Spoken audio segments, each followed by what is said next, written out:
വക്കഫ് നാട്ടുകാരുടെ അല്ല, പിന്നെ വക്കഫിനെ ഇപ്പോൾ തലവേദന. വക്കഫിന് സിനു പറഞ്ഞ കാരണം നിന്ന് പഴയ്ക്കാന്ന് പറഞ്ഞില്ല. പഴയ കൊടിയേറ്റം സിനിമയെ പറയുന്ന പോലെ ഗോപി വയ്ക്കുന്നില്ലേ, നിലത്ത് നിർത്തിയിട്ട് വേണ്ടേ ഞാനൊന്ന് തിരിച്ചടിക്കാനെന്ന് പറഞ്ഞ പോലെ വക്കഫ് ഈ എയറിലാണ്. ഓരോ ദിവസവും യോഗി ആദിത്യനാഥ് ചവിട്ടിക്കൂട്ടി അടിച്ച് എയറിലാക്കിക്കൊണ്ടിരിക്കുകയാണ്. പ്രശ്നങ്ങൾ നോക്കൂ. യോഗിക്ക് ഇത്രയും കലിപ്പ് വന്നത് കുംഭമേള നടക്കുന്നു, പ്രയാഗ്രാജും വാരണാസിയും വക്കഫിൻ്റെ ആണെന്ന് വക്കഫ് പറഞ്ഞു.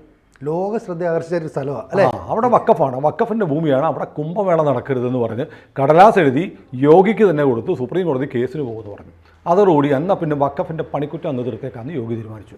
പറഞ്ഞു വക്കഫിനെ എടുത്ത് അറബിക്കടലിൽ കളയുമെന്ന് യോഗി പറഞ്ഞു. യോഗി എന്താ ചെയ്യുന്നത്? ഒന്ന് ഭൂമി മുഴുവൻ അളക്കാൻ പറഞ്ഞു, വക്കഫിൻ്റെ ഭൂമി മുഴുവൻ അളക്കാൻ പറഞ്ഞു. ഉദയപ്രതാപ് കോളേജിൻ്റെ അവകാശം പറഞ്ഞിട്ട് വന്നു. ആള് പിള്ളേരോട് പോയി അങ്ങ് പള്ളി വളയാൻ പറഞ്ഞു, മോസ്ക് മസ്ജിദ് പറഞ്ഞ് ആളുകൾ സമരം ചെയ്തു. ഇനി ഒരു ഒറ്റ വെള്ളിയാഴ്ചയും പള്ളികളിൽ പ്രാർത്ഥന നടക്കില്ല എന്ന് പറഞ്ഞപ്പോൾ പിറ്റേ ദിവസം വഖഫ് ബോർഡ് ഞങ്ങളുടെ അവകാശവാദം പിൻവലിക്കുന്നു എന്നാവശ്യപ്പെട്ട് കത്ത് കൊടുത്തു. ഇന്ത്യയിൽ ആദ്യമായിട്ടാണ്. കൂടുതൽ വാർത്തകളും വിശേഷങ്ങളും നിങ്ങളിലേക്ക് എത്താൻ ABC മലയാളം സബ്സ്ക്രൈബ് ചെയ്യുക, ബെൽ ബട്ടണും അമർത്തുക.